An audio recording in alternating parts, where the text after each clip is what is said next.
All right, we're doing more of the Homeric Rhapsody thing. It's that story of Achilles raiding the town of Eëtion's Thebe, and we're currently in like a side story where Patroclus and Idomeneus are fighting against a reinforcing army of Thracians and Cilicians. What else? Hermes and Hephaestus have made a bet about each of them favoring one of those two, Patroclus or Idomeneus, and Hermes has just played a trick to help kind of like, tilt the scales of his side of the bet. And we heard about Hephaestus going off to do something, which, for full disclosure, I have no idea what he's about to do. So we'll see what happens. Here we go.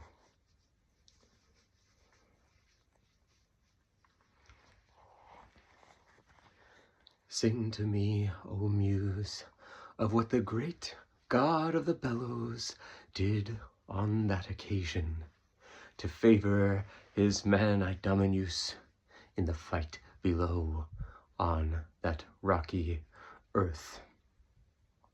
Patroclus and Idomeneus, two godlike captains, one of the Myrmidons from Phthia, the other of the Cretans, those bull-headed men with strength of an ox. And such had Hermes helped his side to influence those Thracians fighting the Myrmidons to flee and expose their backs, though Hephaestus knew not of what had happened.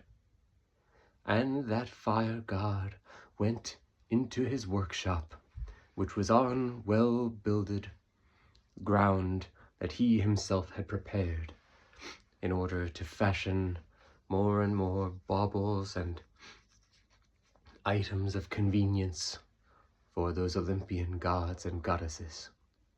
Up on Mount Olympus, the bellows blasted and the smoke rose, and all those fashioned ladies that Hephaestus had made out of gold were flittering to and fro, helping him with each and every task.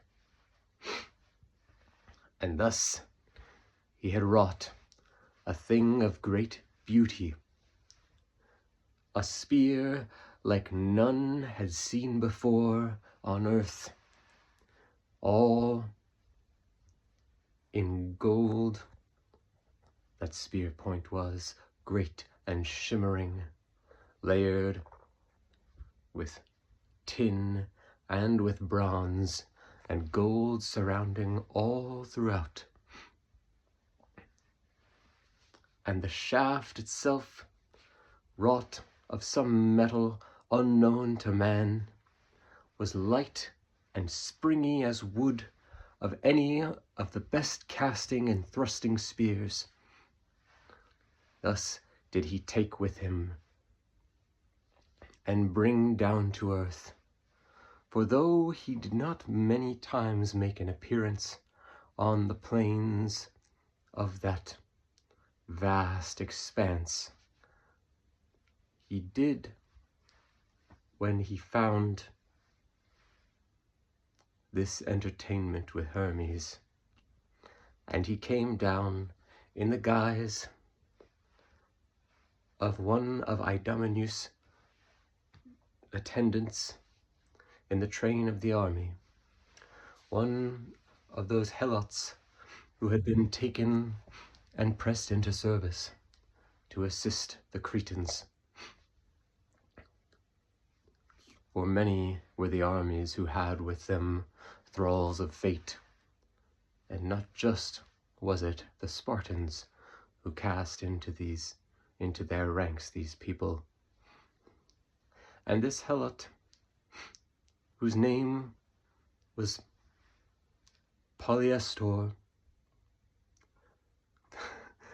he went to Idomeneus carrying this great gift, and he said unto him, O great king, I have been given this, I know not where, but it has been put into my head that it is for the king of men, Idomeneus, shepherd of his people. Thus do I present it to you, for it looks the work of some god, or perhaps even he, the smith himself. Use it well. And such did Idomeneus hear these words, sounding of authority, of one superior, from this helot, who handed him a spear that was so beyond reproach, and so clearly the work of a god, that he said to him, I hear you, Polyastor, and I say to you, this be none other than the fire god's work in his great forges. He has blasted his bellows and wrought something of legendary might for myself, and I thank you. And if you be in contact with that great god, tell him that as soon as this battle be over, I will be sacrificing a hecatomb in his name, and making a feast as great as any that has been seen on this side of the Hellespont.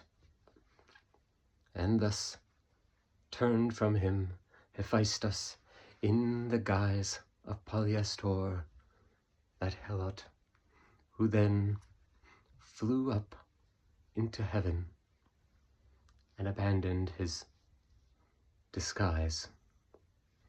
But not seeing this, Idomeneus hefted that spear and found it light, but it would soon prove itself no light matter on the field of battle. Alright, that was a weird one. I named somebody Polyester. I'm pretty sure that's not a Greek name, but I don't know, it kind of sounds like Greek, I guess. Yeah, I don't know. It was an interesting one. I made him give him a all-metal spear, which is kind of a weird thing to use, because they wouldn't have really used a spear that's fashioned all of metal. But I gave it the excuse that it is as springy and light as something that would be made of wood, as a shaft that would be made of wood. I also came up with the idea that Cretans, for some reason, also use helots, which are like the, servants that Spartans would use in the classical era. But, we don't know that much about the structure of an army in Homeric times, or in, Trojan War times. So who's to say they didn't? And, it could be a thing as well, where maybe Homer is in Sparta or Crete and telling a story for some reason about, incorporating some modern concept in there, as occurs many times in the Iliad, where modern things are incorporated. So it was pretty clunky. That one was very clunky, but we got another one down, so that's something. And we'll see what happens next time.